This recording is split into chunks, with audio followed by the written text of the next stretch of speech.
seperti janjikan kemarin sama kalian semua, kalian pada pengen tahu gimana caranya bikin tutorial make up no make up alisnya seperti yang teteh biasa teteh gunakan seperti ini ya.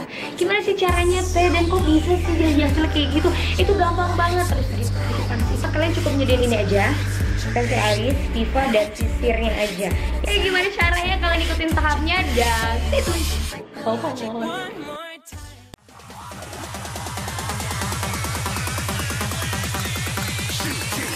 Didn't even get to bronze.